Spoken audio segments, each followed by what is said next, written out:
Dear student, good morning. मैं Vipin Jaiswal.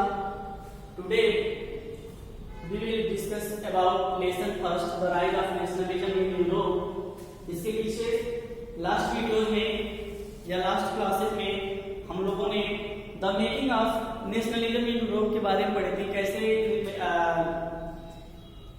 Europe में nationalism की शुरुआत हुई थी, सोसाइटी ऑफ यूरोप के बारे में पढ़े थे.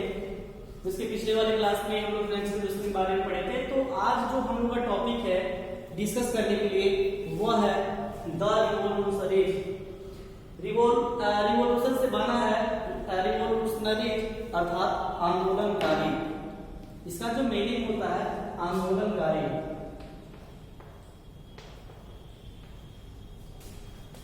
जो युद्ध करते, युद्ध नहीं कहा जाएगा, जो रिवॉल्यूशन करते हैं, जो विरोध करते हैं या जो नई चीजों को अडॉप्ट करने के लिए, नई सोच को अडॉप्ट करने के लिए जो अपनी बात को रखते हैं, उसे हम रिवॉल्यूशनरीज के नाम से जान सकते हैं. आप जानते हैं कि आफ्टर 1815 या उसके पहले 1815 वाटरलू, बार बार वाटरलू की बात आ रही है क्योंकि वाटरलू के द्वारा फ्रांस में जितने सारे चेंजेज हुआ था, फ्रांस में बहुत सारे जो चेंजेस हुआ था उसको फिर से ट्रीटी ऑफ वियना 1815 और कहे या बैटल ऑफ वाटरलू के द्वारा पूरी जो भी चेंजेस हुआ था उसको सबको खत्म करके फिर से एंशिएंट जो रीजन थी, जो पुरानी संस्कृति थी, जो पुराने रीति रिवाज थे उसको एस्टैब्लिश कर दिया. ये बहुत ही इंपॉर्टेंट है. 1850 जो बैटल ऑफ वाटरलू बहुत ही इंपॉर्टेंट है और ट्रीटी ऑफ वियना भी इंपॉर्टेंट है. इसी पूछता है बार बार क्वेश्चन की when happened treaty of Vienna. तो 1815 और किसके बाद हुआ था? तो बैटल ऑफ वाटरलू के बाद. तो आप कोई भी चेंजिंग होता है उसके लिए रिवॉल्यूशन करना पड़ता है. भारत को ही देख लीजिए, भारत में कितना रिवॉल्यूशन हुआ, उसके बाद जाकर के हमको आजादी मिली. सिर्फ उससे वहां फ्रांस में या पूरे यूरोप में भी बहुत सारे रिवॉल्यूशनरी थे, बहुत सारे आंदोलनकारी व्यक्ति थे. ठीक है. तो 1815 के पहले तो उन्होंने बहुत सारा रिवॉल्यूशन कर दिए, बहुत सारी चीजें चेंजिंग कर दिया. लेकिन जब 1815 के बाद जब फिर से कंजर्वेटिज्म लागू हो गया पूरे यूरोप में, तो ये सारे जो रिवॉल्यूशनरीज थे वह क्या हो गया, जो ऐसे सामने रिवॉल्यूशन करते थे अब सामने ना होकर के सेक्रेट हो गए. बहुत सेक्रेट अर्थात बहुत सारे जो रिवॉल्यूशन थे सारे रिवॉल्यूशन क्या हो गए, छुप गए, अंडरग्राउंड कहते कि अंडरग्राउंड हो गए. अब अंडरग्राउंड क्यों हो गए? क्योंकि आप जानते हैं इसलिए अंडरग्राउंड हो गए कि आप इसे पुरानी परंपरा मोनार्की एरिस्टोक्रेसी एस्टैब्लिश हो गया. अगर इनकी आवाज और ये आवाज आपने उठाएंगे तो इनकी आवाज को तुरंत क्या कर दिया जाएगा, बंद कर दिया जाएगा, इनको तुरंत मार दिया जाएगा. इसीलिए जो भी रिवॉल्यूशन थे वो 1815 के बाद वो अंडरग्राउंड हो गए, सेक्रेट हो गए और इन्होंने बहुत सारी सेक्रेट सोसाइटीज का निर्माण किया. Secret societies. अब ये जो रिवॉल्यूशनरीज थे वो डायरेक्टली सामने वार नहीं करते थे. जैसे आप लोगों ने गोरिल्ला वार के बारे में पढ़ा होगा या नहीं पढ़े होंगे तो इंडियन हिस्ट्री जब पढ़ाएंगे तो वहां बताएंगे आपको. गोरिल्ला छुप के वार करते थे. ये जो आंदोलनकारी थे, जो रिवॉल्यूशनरी थे, वो अब सामने अटैक नहीं करते थे क्योंकि जानते हैं कि सामने अटैक करेंगे तो फिर से हम मारे जाएंगे, हमारे यहाँ समाप्त हो जाएगा. तो इसलिए वो सेक्रेट सोसाइटीज का निर्माण किया. बहुत सारी सेक्रेट सोसाइटीज उन्होंने जर्मनी, फ्रांस, स्विट्जरलैंड एक्सेट्रा बहुत सारी सेक्रेट सोसाइटीज की उन्होंने स्थापना किया इस पूरे यूरोप में और अपने पावर को धीरे धीरे इंप्रूव करते गए.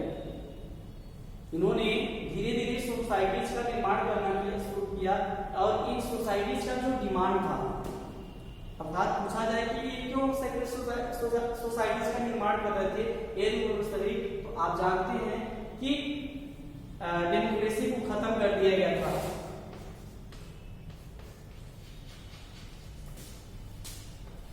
पहला तो डेमोक्रेसी को खत्म कर दिया गया था, तो यह डेमोक्रेसी एस्टैब्लिश करना चाहते थे.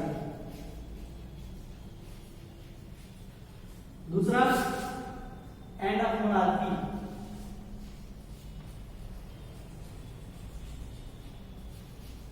ये मोनार्की को खत्म करना चाहते थे, ठीक है। और तीसरा डेवलप फ्रेटर्निटी, यह भाईचारा का विकास करना चाहते थे सोसाइटी में।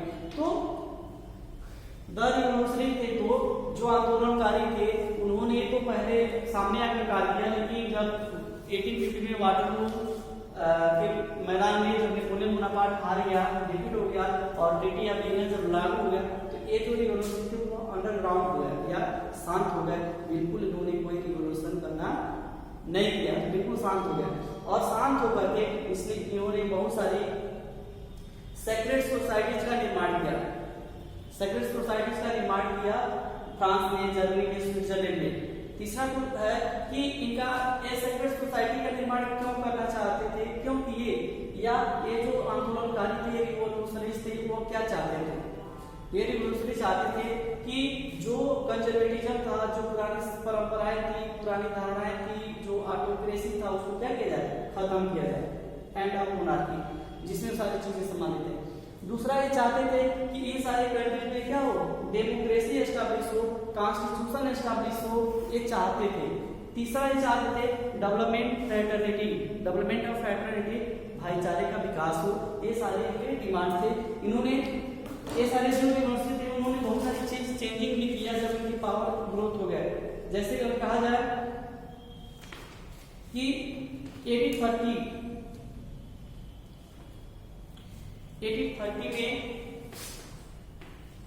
ये जो रिवॉल्यूशनरी थे उन्होंने फ्रांस में जो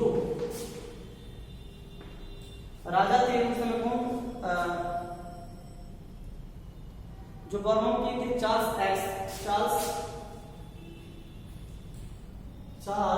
टेन, जो फ्रांस के राजा थे उस समय 1830 में। इन रिवॉल्यूशनरीज ने, इन आंदोलनकारियों ने इनको क्या कर दिया, उखाड़ फेंक दिया और वहां से राजा को हटा दिया और एक अपने नए हेड को एस्टैब्लिश किया, जो लुइस फिलिप थे। Louis Philippe. भारत में आप देख लीजिए, भारत में आंदोलन नहीं हुआ, बहुत सारा आंदोलन हुआ। अभी आप जो नेक्स्ट चैप्टर पढ़ेंगे नेशनलिज्म इन इंडिया, उसमें आप देखेंगे बहुत सारे रिवॉल्यूशनरी सोसाइटीज थी, बहुत सारे रिवॉल्यूशन करने वाले लोग थे। सेम टू सेम वहाँ फ्रांस में भी ऐसे थे या यूरोप में भी ऐसे थे। इन्होंने 1830 ईस्वी में जो फ्रांस का राजा था चार्ल्स टेन, इसको हटा करके लुइस फिलिप को इन्होंने बैठा रख दिया या इनको अपना हेड बना लिया, इनको हटा दिया और ये जो थे वो डेमोक्रेसी के थे, अर्थात किंग्स रूल के नहीं थे। तो ये वर्क था द रिवॉल्यूशनरीज का। अगर आपसे कोई क्वेश्चन पूछता है कौन क्या चाहता है, क्यों इनका सोसाइटी बनाना चाहते थे, इनका क्या उद्देश्य था, ये क्या चाहते थे, अब आप अपना बता सकते हैं।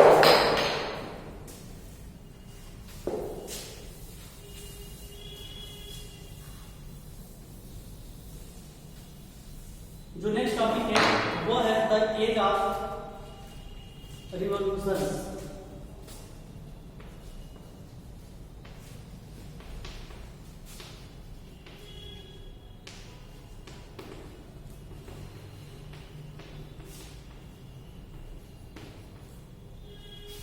The age of revolution 1830 to 48, अर्थात जो टाइमिंग है 1830 से लेकर के 1848 तक का, उस एज को या उस टाइमिंग को हम लोग द एज ऑफ रिवॉल्यूशन के नाम से जानते हैं।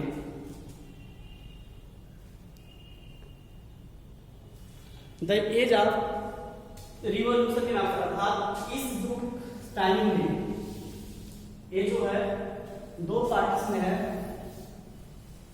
आप देखें कि 1815 में जब वाटरलू या ट्रीटी ऑफ वियना हुआ तो सारे जो रिवॉल्यूशनरीज थे, जो आंदोलनकारी थे, उन्होंने शांत हो गए, वो सेक्रेट सोसाइटीज का निर्माण किए, वो सारे बहुत मतलब शांतिपूर्वक रखे अंडरग्राउंड की तरह काम किए। लेकिन वो हमेशा के लिए शांत नहीं हुए थे, वो आंदोलनकारी हमेशा के लिए शांत नहीं थे।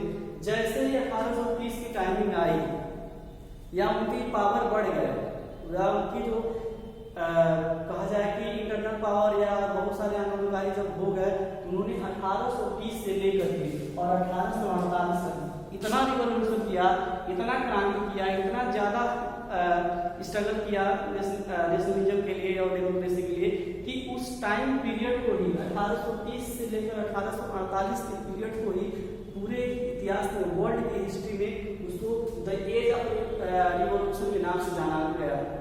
बहुत ज्यादा पूरे यूरोप में बहुत ज्यादा रिवॉल्यूशन हुआ, बहुत ज्यादा क्रांति हुआ, इसीलिए इस पीरियड को द एज ऑफ रिवॉल्यूशन के नाम से जाना। इसमें क्या कहाँ कब क्या क्या हुआ, तो सबसे पहले अभी आपने 1830 में देखा है कि 1830 में जो चार्ल्स टेन था किंग, यह एक बॉर्बन किंग था, अर्थात एक ऑटोक्रेसी वाला किंग था। ऑटोक्रेसी उसकी भावना थी शासन करने का, तो उसको हटा करके लुईस फिलिप को बना दिया गया।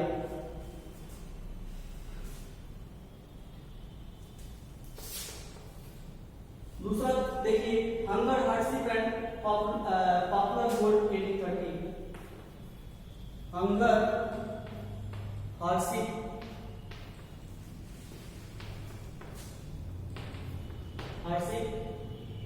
And popular revolt.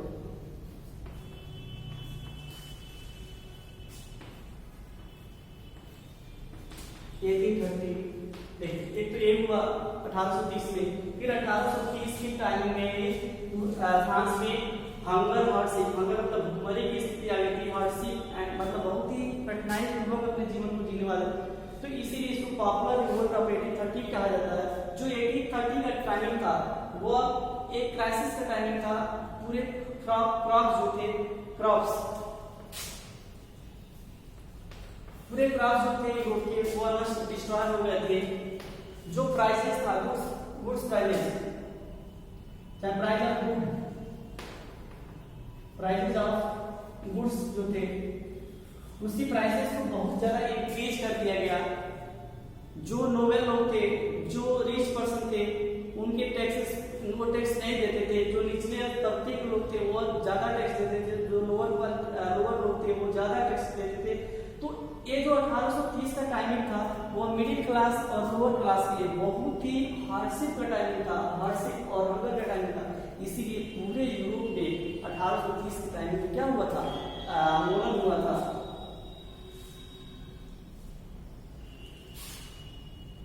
और इसी आंदोलन का परिणाम था कि जुलाई 1830 में, जुलाई 1830 में जो बेल्जियम था, बेल्जियम वो नीदरलैंड से अलग हो गया। अभी यहाँ देखिए आप लोगों में कि 1830 में चार्ल्स को हटा करके लुईस फिलिप को एस्टैब्लिश कर दिया गया। सेम टू सेम 1830 के पीरियड में ही जो बेल्जियम राज्य था, जो पहले नीदरलैंड से था, उसको वहां अलग हो गया। बेल्जियम नीदरलैंड से जो बेल्जियम था वो अलग हो गया। ये भी रिवॉल्यूशन का ही परिणाम था, क्रांति का ही परिणाम था। देखिए तीसरा जो फैक्ट है द ग्रीक। देखिए पूरा जो टाइमिंग है वो पूरा एकदम रिवॉल्यूशन, एकदम कहीं महान, कहीं काट, कहीं क्रांति, कहीं कुछ कहीं किसी के लिए क्रांति, कहीं किसी के लिए क्रांति। पूरा यूरोप में 1830 से लेकर 1848 के टाइम में हमेशा क्रांति हुआ है। इसीलिए इस पीरियड को द एज ऑफ रिवॉल्यूशन के नाम से जानते हैं। 1830 में ग्रीक 1821 जो ग्रीक है वह अपने रिवॉल्यूशन के लिए 1821 से स्ट्रगल करना स्टार्ट किया था। 1821 से फ्रॉम 1821 से जो ग्रीक था अपने इंडिपेंडेंस के लिए,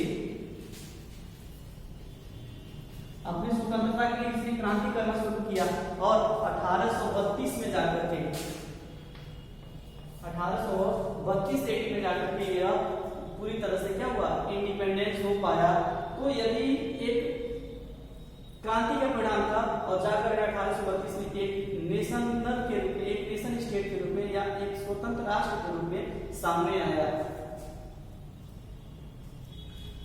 चौथी क्रांति देख लीजिए 1848 का, ये है लिबरल क्रांति, उसको बोलते हैं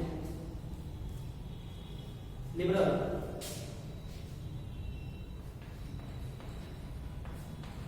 अर्थात जो 1848 में जो लिबरल्स थे, जो मिडिल क्लास था, उसने रिवॉल्यूशन किया। क्यों रिवॉल्यूशन किया? तो इटली, जर्मनी, फ्रांस, इन सारे कंट्रीज में डेमोक्रेसी एस्टैब्लिश करने के लिए, फ्रीडम, ह्यूमन राइट्स के लिए बहुत सारे रिवॉल्यूशन किए 1848 में लिबरल्स लोगों ने, जो मिडिल क्लास के लोग थे। एक और रिवॉल्यूशन है जिसको मई रिवॉल्यूशन के नाम जानते हैं, मई रिवॉल्यूशन। और मई रिवॉल्यूशन कब हुआ था? 18 मई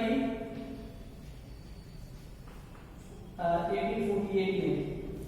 1848 में ही एक मई रिवॉल्यूशन के नाम से रिवॉल्यूशन हुआ था, और इसका जो मेन टारगेट था वह था कि जर्मनी, जो जर्मन था उस समय, जर्मन स्टेट्स, वहां पे चुनाव हो, वहां पे जो भी मेंबर्स हो वह जनता के द्वारा चुने हुए हो, सिलेक्टेड किए गए हो। तो इस तरह से हम अगर ओवरऑल देखें 1830 से लेकर 48 तक, तो पूरे यूरोप में बहुत ही ज्यादा क्या हुआ? रिवॉल्यूशन हुआ, बहुत ही ज्यादा क्रांति हुआ, बहुत ही ज्यादा तोड़-फोड़, बहुत ही ज्यादा चेंजिंग के लिए बहुत सारे चीजें हुई। तो इसीलिए इस पीरियड को हम लोग कहते हैं कि ये जो पीरियड है वह द एज ऑफ रिवॉल्यूशन है। ठीक है,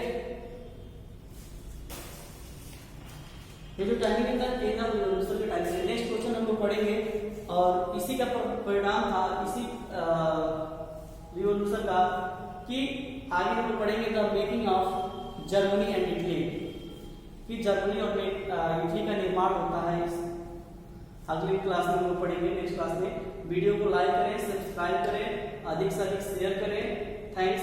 और जो भी चीजें समझ में ना आए उसके बारे में हमसे कांटेक्ट करें, पर्सनल व्हाट्सएप नंबर पे या कॉल करके। आप कुछ भी जो समझ में आए उसको क्या कर सकते हैं, पूछ सकते हैं।